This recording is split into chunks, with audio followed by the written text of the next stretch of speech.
Hello students, कैसे हैं आप लोग। आई होप कि आप लोग पढ़ रहे होंगे। जैसा कि अभी आपको पता है कि अभी 9th का ही क्लास चल रहा है, बट बहुत सारे 10th के बच्चे का भी मैसेज आ रहा है कि सर आप 10th का भी क्लास स्टार्ट करें। तो अगर आपके रिलेटिव्स में अगर कोई 10th का है तो आप उसे ये चैनल सजेस्ट कर सकते हो सकता है तो विद इन 1 वीक हम 10th का भी मैथ शुरू करेंगे। ठीक है, तो आप ये काम कर सकते हो कि आप उसे सजेस्ट सिर्फ कर दो कि इस चैनल पे आप सर 10th का मैथ्स स्टार्ट करने वाले हैं, तो वो भी कुछ पढ़ लें। जैसा कि इससे पहले फिजिक्स का फर्स्ट क्लास चला था, उसके एंड में मैंने क्वेश्चन दिया था पोजीशन से रिलेटेड। दैट मीन्स कुछ क्वेश्चन था जो हमने पढ़ाया, उसमें रेस्ट के बारे में पढ़ाया, मोशन के बारे में पढ़ाया, मोशन इन स्ट्रेट लाइन पढ़ाया कि स्ट्रेट लाइन पाथ कैसे हम बताते हैं कि कोई पार्टिकल्स है, मूविंग पार्टिकल्स है जो कि स्ट्रेट लाइन फॉलो कर रहा है। ठीक है, तो उसमें क्वेश्चन दिए थे ये वाला, शायद कि आप लोग बना लिए होंगे। ठीक है, बट अभी तक किसी का कमेंट्स नहीं आया कि सर मेरा ये आंसर है। कुछ बच्चे ने हमारे व्हाट्सएप पे मैसेज किया अपने सॉल्यूशन का पिक लेके, हमें बहुत अच्छा लगा कि वो अभी तक समझ चुके हैं कि पढ़ाई कैसे करना है। तो खैर कोई बात नहीं, शायद आप लोग बना लिए होंगे, हो सकता है कोई कारणवश नहीं बोले होंगे या फिर कमेंट्स नहीं किए होंगे। अगर बना लिए तो बहुत अच्छी बात है। तो ये डिस्कस कर लेते, फिर क्लास को फर्दर आगे बढ़ाएंगे। जैसा कि पिछले क्लास में बता दिए थे कि जो आपका क्लास जो है नेक्स्ट क्लास कौन सा आएगा, डिस्टेंस एंड डिस्प्लेसमेंट से रिलेटेड, तो उससे रिलेटेड आज हम बात करेंगे। ठीक है, छोटा छोटा वीडियो बनाएंगे, तरफड़ा नहीं है, सब कुछ अच्छे से क्लियर होगा। अगर मान लो कि हम 30 से 40 मिनट का वीडियो बना दे तो आप लोग भी सुनते सुनते बोर हो जाइएगा और काम नहीं बन पाएगा। तो छोटा छोटा वीडियो बनाएंगे। और सबसे बड़ी बात, अगर आप वीडियो देख रहे हैं तो वीडियो देखने से पहले इस चैनल को सब्सक्राइब जरूर कर लें, और वीडियो अच्छा लगे तो आप लास्ट में इसे लाइक जरूर कर दें। ठीक है, तो क्वेश्चन कहता है consider the situation so in a figure. ये एक तरह का स्ट्रेट पाथ है जिसमें P1 P2 का पोजीशन दिया हुआ है। ओ जो है वो ओरिजिन है। ठीक है, दैट मीन्स रेफरेंस। ठीक, फर्स्ट क्वेश्चन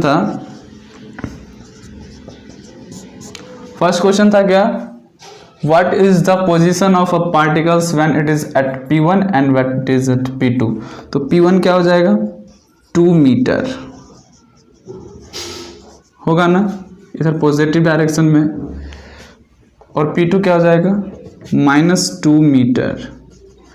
ये माइनस ये बताता है कि ये ओरिजिन यानी कि रेफरेंस से पीछे वाले डायरेक्शन में है। ठीक है, वैसे डिस्टेंस निगेटिव नहीं होता है, ये नेगेटिव साइन ये बता रहा है कि ये जो P2 जो है वो ओरिजिन से पीछे है और P1 जो है ओरिजिन से आगे। बस ये इसका डायरेक्शन ये इस तरह से आप कह सकते हो। बी नंबर में कह रहा है are the two position the same. भले उसका डिस्टेंस सेम है बट पोजीशन सेम नहीं, एक पॉजिटिव डायरेक्शन में है और एक नेगेटिव डायरेक्शन में, या कि बोल सकते एक सामने के दिश आगे के दिश आगे है और एक पीछे है। इस तरह से आप बात कर सकते हो। तो इसका डायरेक्ट आंसर नो। सी में कह रहा है are the two distance of the particles from the origin is same. तो डिस्टेंस का बात कर रहा है तो सेम होगा, यस, क्योंकि डिस्टेंस क्या होता है वो मैग्नीट्यूड होता है एक तरह से। तो ये जो माइनस प्लस, क्योंकि इधर भी 2 मीटर है और इधर भी 2 मीटर है, तो डिस्टेंस सेम होगा। ठीक है, बट वो डायरेक्शन उसका डिफरेंस है, ये बात जब डिस्टेंस का बात करेंगे तो, क्योंकि ये भी 2 मीटर चला और इधर भी 2 मीटर चला, दैट मीन्स कि वो डिस्टेंस सेम चला ना। ठीक, तो क्लास आगे करने से पहले आप इसे नोट डाउन कर लें। तो अब हम लोग पढ़ेंगे डिस्टेंस एंड डिस्प्लेसमेंट। इसमें बहुत सारी बातें होंगी जो कॉमन भी है, डिस्टेंस और डिस्प्लेसमेंट कुछ अलग अलग भी है। जैसे कि पहले हम डिफिनेशन सारा देख लेते हैं, उसके हिसाब से हम आपको बताएंगे। ठीक है, हर एक चीज़ बारीकी से समझाया जाएगा। डिस्टेंस क्या कहता है, when a particle goes from A to B. जैसे कि मान लो कोई पॉइंट है, ये ए पॉइंट है और ये बी पॉइंट है। ठीक है, कहता है when a particle goes from A to B the total length of path taken is the distance of the particle. यानी कि वो जिस पाथ पे जा रहा है तो उस पाथ का टोटल लेंथ जो होगा वो डिस्टेंस कहलाता है। जैसे कि इसका मन होगा ऐसे जा सकता है, तो इस पाथ का जो लेंथ होगा ये कहलाएगा क्या, डिस्टेंस। जैसे इसका मन हो ऐसे जाए, इस तरह से भी जा सकता है, तो ये कहलाएगा डिस्टेंस। ठीक है, फिर डिस्प्लेसमेंट क्या होगा, तब कहता है length of the straight line A B together when the direction of the line A B gives the displacement of the particle. That means जो ए पॉइंट है और बी पॉइंट है, इस दोनों को एक स्ट्रेट लाइन से ज्वाइन कर दो, ये जो डिस्टेंस होगा ना, ये कहलाएगा आपका डिस्प्लेसमेंट और ये कहलाएगा आपका डिस्टेंस।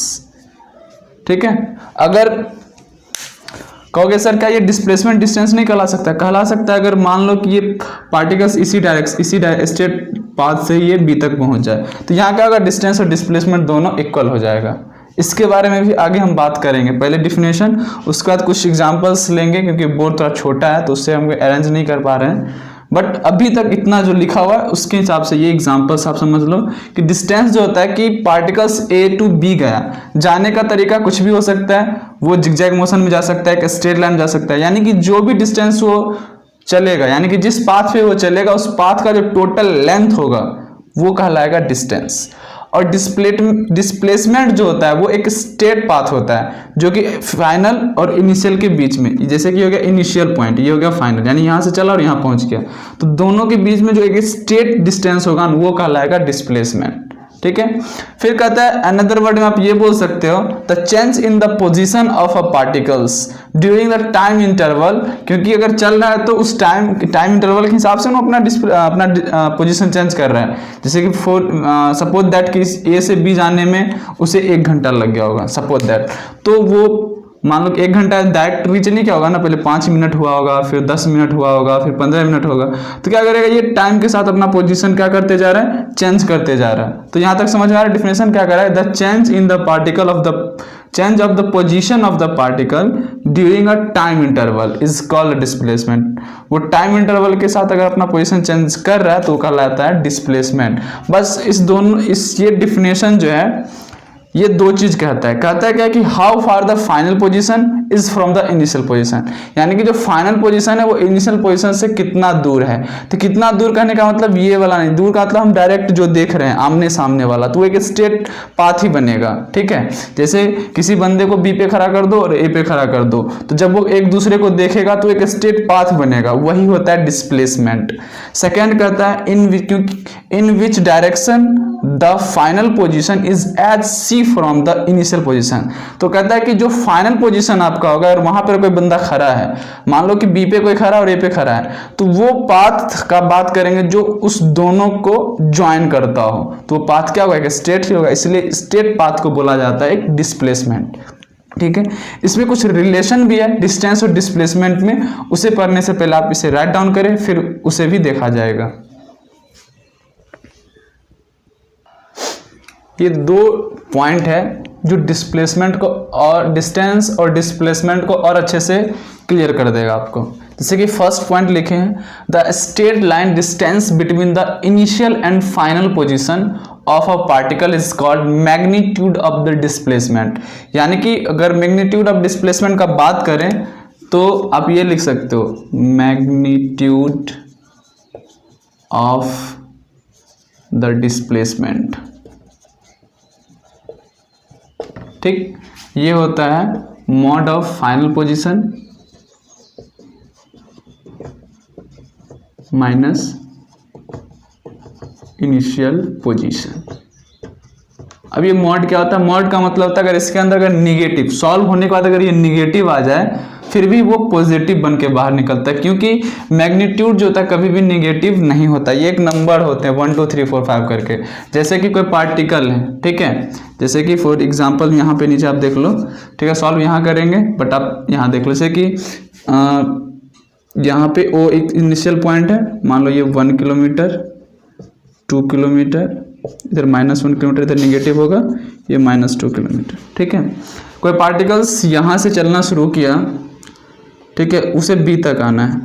ठीक, तो कोई बंदा ऐसा था कि कोई ऐसे चल के ऐसे आया, या कोई ऐसे था कि यहाँ से यहाँ गया फिर यहाँ से वापस आया। मेरा कहने का मतलब है ये यहाँ से यहाँ गया फिर यहाँ से यहाँ आया, इस तरह से। तो यहाँ पे हम डिस्टेंस और डिस्प्लेसमेंट दोनों बात करेंगे। पहले तो डिस्टेंस क्या हो जाएगा, ठीक, डिस्टेंस का अगर बात करें, डिस्टेंस हो जाएगा, ये पाथ मान लो कि ये पाथ आने में इसे लग जाएगा 6 किलोमीटर। तो डिस्टेंस इसके लिए ये मान लो ये कोई पी पर्सन है और ये कोई क्यू पर्सन है। रेड वाला क्यू पर्सन के लिए, पी ब्लैक वाला, ठीक है। तो डिस्टेंस फॉर पी पर्सन के लिए कितना हो जाएगा 6 किलोमीटर। वहीं पे डिस्टेंस फॉर क्यू पर्सन के लिए कितना हो जाएगा, पहले वो कितना चला 2, फिर इधर 2 2 4 6 किलोमीटर ये भी चला, ठीक। अनफॉर्चुनेटली उतना ही आया कि ये 2 चला, फिर यहाँ से आया 2 2 4, फिर 2 इधर भी तो चला, यानी 6। बट डिस्प्लेसमेंट का बात करें तो एक मैग्नीट्यूड होता है, वो क्या होता है फाइनल और इनिशियल। तो हम डिस्प्लेसमेंट यहाँ लिखेंगे, डिस्प्लेसमेंट ऑफ पी पर्सन के लिए तो मॉड लगाएंगे। उसका फाइनल पोजीशन कहाँ पे है, बी पे, जो कि उसके इनिशियल से कितने हैं -2, तो -2 किलोमीटर माइनस उसका इनिशियल क्या था 0, यानी कि ये आ जाएगा मॉड ऑफ -2। दैट मीन्स हम बोले थे निगेटिव रहेगा तो ये प्लस हो गया, यानी कि 2 किलोमीटर। तो ये होता है मैग्नीट्यूड ऑफ डिस्प्लेसमेंट। आप देख सकते हो फाइनल यहाँ तो इनिशियल यहाँ की डिस्टेंस कितना है 2 किलोमीटर है, क्यू के लिए भी वो 2 ही होगा, ठीक है। अब यहाँ से आप एक चीज गौर करो कि यहाँ पे देख सकते हो कि हमेशा हम जब भी डिस्प्लेसमेंट निकालते हैं वो डिस्टेंस से छोटा ही होता है, या तो वो बराबर हो जाएगा या तो वो छोटा होगा, वो बड़ा कभी नहीं हो सकता है, ठीक है। तो यहाँ से हम एक पॉइंट लिख सकते हैं, क्या लिख सकते हैं, इसे मिटा दे रहे हैं, नोट करके एक पॉइंट और लिखा जा सकता है, नोट 3rd,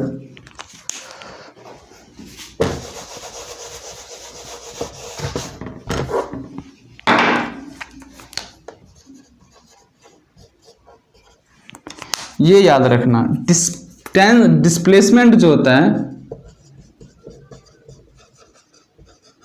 या तो वो डिस्टेंस के बराबर होगा या तो वो छोटा होगा, बड़ा नहीं हो सकता है, ये हमेशा याद रखोगे, ठीक। और भी कुछ पॉइंट्स बात करेंगे बट अभी लिख दे रहा हूं, यहां पे क्या लिखना है वो मैं बताऊंगा, ठीक। अब सेकेंड पॉइंट क्या कहता है, the displacement of the particle and the distance traversed by the distance traversed by it are 2 different quantities. यानी कि जो डिस्प्लेसमेंट होता है, अगर कोई पोजीशन चेंज कर रहा है तो उसमें 2 चीज आएगा, या तो डिस्टेंस या तो डिस्प्लेसमेंट, ठीक है। बट कहता है ये दोनों अलग अलग है, वो पता चल गया। बट कहता है कि distance traversed in a given time as just a magnitude, ये सिर्फ एक मैग्नीट्यूड है, एक नंबर है कि ये 2 किलोमीटर चला, 4 किलोमीटर चला, लेकिन इसमें कोई डायरेक्शन नहीं होता है, डिस्टेंस में कोई भी डायरेक्शन नहीं होता है। बट डिस्प्लेसमेंट में डायरेक्शन होता है कि वो एक स्ट्रेट लाइन पे जाएगा, वो फिक्स रहता है कि इसी डायरेक्शन का हम बात कर रहे हैं। तो यहाँ पे एक सबसे बड़ी बात है कि जो डिस्टेंस ट्रेवल्स जो होता है उसमें सिर्फ मैग्नीट्यूड होता है बट डायरेक्शन नहीं होता है। इसमें कौन सा डायरेक्शन किधर चल रहा है कुछ पता चल रहा है, नॉर्थ साउथ ईस्ट वेस्ट हम कुछ बोल सकते हैं, नहीं बोल सकते हैं। बट डिस्प्लेसमेंट का हम जब बात करेंगे इसके साथ मैग्नीट्यूड तो होगा ही कि 6 चला कि 5 चला कि 4 चला, 4 किलोमीटर चला कि 5 किलोमीटर, बस उसके साथ साथ उसके पास डायरेक्शन भी होता है, क्योंकि हमें पता है कि हमें इस डायरेक्शन में चलना है, क्योंकि स्ट्रेट पाथ का कोई ना कोई एक डायरेक्शन होता है, या तो वो नॉर्थ में होगा या तो वो साउथ में होगा ओरिजिन से। जैसे कि मान लो ये नॉर्थ है, साउथ है, ईस्ट है, इधर वेस्ट है, ठीक है, तुम यहाँ पे हो, ठीक। तो तुम मान लो कि ऐसे ऐसे गए तो डिस्प्लेसमेंट क्या होगा, ये होगा। तो ये एक फिक्स डायरेक्शन है ना कि हम इस डायरेक्शन का बात कर रहे हैं, लेकिन ये डिस्टेंस का हम कैसे बात करेंगे, ये 2 डायरेक्शन आ गया ना, तो इसमें फिक्स इसका ना डायरेक्शन नहीं होता है। ये बस ध्यान में रखना है कि डिस्टेंस में सिर्फ मैग्नीट्यूड होते हैं, डायरेक्शन नहीं होते हैं। बट डिस्प्लेसमेंट में मैग्नीट्यूड के साथ साथ डायरेक्शन भी होता है, वो फिक्स डायरेक्शन होता है कि हम इनिशियल से पोजीशन से लेके फाइनल पोजीशन के तरफ का ही हम बात करेंगे, ठीक है। और अब आपके दिमाग में क्वेश्चन आ रहा होगा, क्या डिस्प्लेसमेंट 0 हो सकता है? तो एकदम हो सकता है। कैसे हो सकता है? तो पहले तो ये बता दीजिए कि डिस्प्लेसमेंट जो होगा या तो डिस्टेंस से छोटा होगा या तो उसके बराबर होगा। जैसे कि यही ले लो, O इनिशियल था और B इसका फाइनल था। एक बंदा क्या किया कि ऐसे चलना शुरू किया, तो ये 2 और 6 8 किलोमीटर, लेकिन डिस्प्लेसमेंट लेंगे तो इससे छोटा 2 किलोमीटर है, ठीक है। तो इसके केस में क्या हो गया, छोटा। अगर मान लो कोई बंदा ओ से लेके डायरेक्ट बी इधर ही आ जाए, इसी पाथ पे चले, मान लो कोई एस पर्सन है जो ओ से इस पाथ पे चलना शुरू करे, तो इसका डिस्टेंस और डिस्प्लेसमेंट भी यही होगा। अगर कोई बंदा ऐसा है कि मान लो ये ओ पे है, ये चला घूम फिर के आ गया फिर से वहीं पे, तो आप क्या कह सकते हो कि फाइनल पोजीशन और इनिशियल पोजीशन दोनों क्या है, सेम है। तो डिस्प्लेसमेंट क्या होता है, फाइनल माइनस इनिशियल। अगर दोनों सेम होती है कैंसिल हो जाएगा ना, दैट मीन्स जीरो। तो डिस्प्लेसमेंट जीरो हो सकता है, ठीक है। डिस्प्लेसमेंट में be zero when final position is equal to initial position. लिख सकते हो डिस्प्लेसमेंट में be zero when final position is equal to the initial position.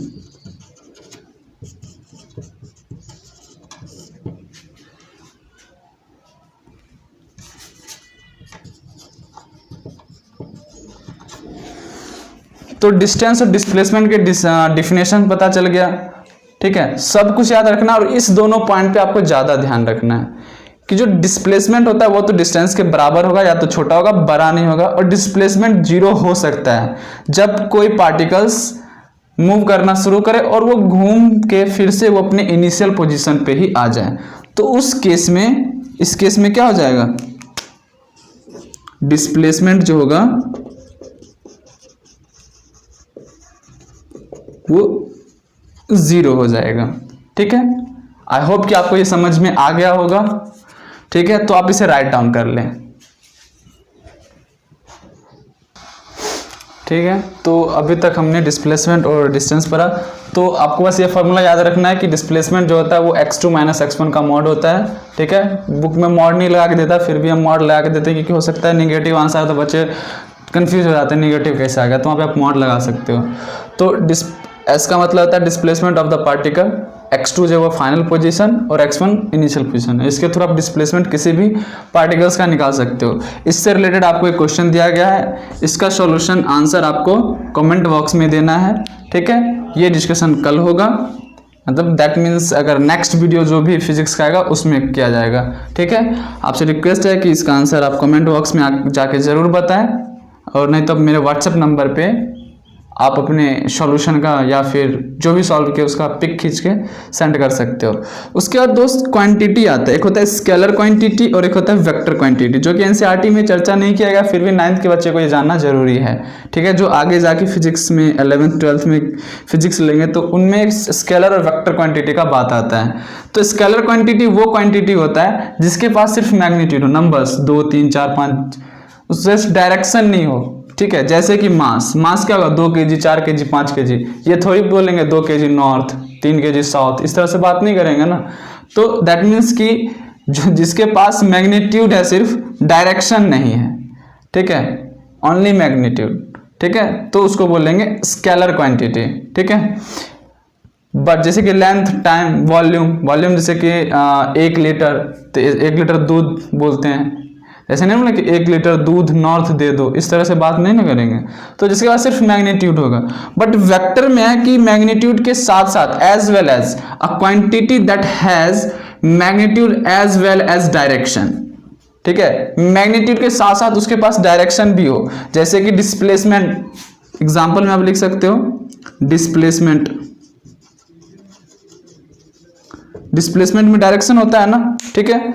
तो कहता है quantity that has magnitude as well as direction and that follows the same rule of addition of the displacement do is called. Displacement rule क्या कहता है, that means कि अगर कोई particles यहाँ है, ए पे है, और जैसे कि वो मान लो इस तरह से,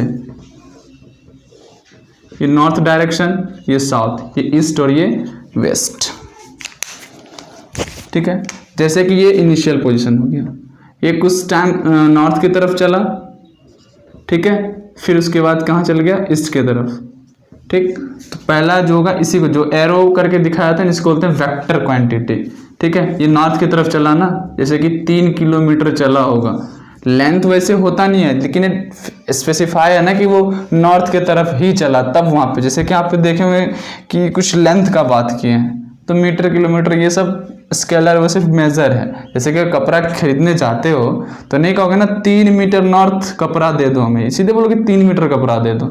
ठीक है, 3 मीटर नॉर्थ की तरफ चला, फिर मान लो 4 किलोमीटर ईस्ट की तरफ चला, तो इसका डिस्प्लेसमेंट वेक्टर क्वांटिटी किधर होगा, इनिशियल से फाइनल की तरफ, ये हो जाएगा। ठीक है, तो ये आपको राइट एंगल ट्रायंगल की तरफ दिखता है, जैसा दिखता है आप इसे निकाल सकते हो, 4 का स्क्वायर प्लस 3 का स्क्वायर, दैट मीन्स √25, 5 किलोमीटर। ठीक है, तो ये मैग्नीट्यूड है और ये क्या है, डायरेक्शन है। ठीक है, ये डायरेक्शन क्या है, north to east, north east के बीच में है ना, तो नॉर्थ टू ईस्ट बोलेंगे या फिर ईस्ट टू नॉर्थ बोलेंगे, वो डिपेंड करता है आप किधर से एंगल मेजर करते हो। ठीक, तो ये रही बात, यानी जिसके पास मैग्नीट्यूड के साथ साथ डायरेक्शन भी होता है और जो डिस्प्लेसमेंट के एडिशन रूल को फॉलो करता है वो होता है वेक्टर क्वांटिटी, और स्केलर जिसके पास सिर्फ मैग्नीट्यूड हो। ठीक है, तो आज यानी कि इस लेक्चर में आपको इतना ही पढ़ाया जाएगा और नेक्स्ट वीडियो में मिलते हैं। वीडियो अच्छा लगे तो लाइक ज़रूर कर ले, और एक एक चीज़ आपको नोट करना है, जो हम बोल रहे हैं अगर हम यहाँ नहीं लिख पा रहे हैं तो आप कोशिश करें कि उसे भी नोट कर लें, और उस चीज़ को अगर आप समझ नहीं पा रहे हैं तो प्लीज़ रिक्वेस्ट है कि आप कमेंट बॉक्स में जाएँ और ज़रूर पूछें, हम यहाँ पे आपको बताने के लिए बैठे हुए हैं। ठीक है, आपको जब मन करे कमेंट बॉक्स, जैसे ही वीडियो देखे समझ में नहीं आया, ये पोर्शन समझ में नहीं आया, तो कौन सा पोर्शन समझ में आया, उसमें क्या समझ में आया, वो आप हमें मैसेज कर सकते हो, कमेंट बॉक्स में आप लिख दीजिए, सॉल्यूशन ज़रूर मिलेगा, 100% मिलेगा। ठीक है, तो वीडियो अच्छा लगे तो लाइक ज़रूर करें। वीडियो देखने के लिए बहुत बहुत धन्यवाद।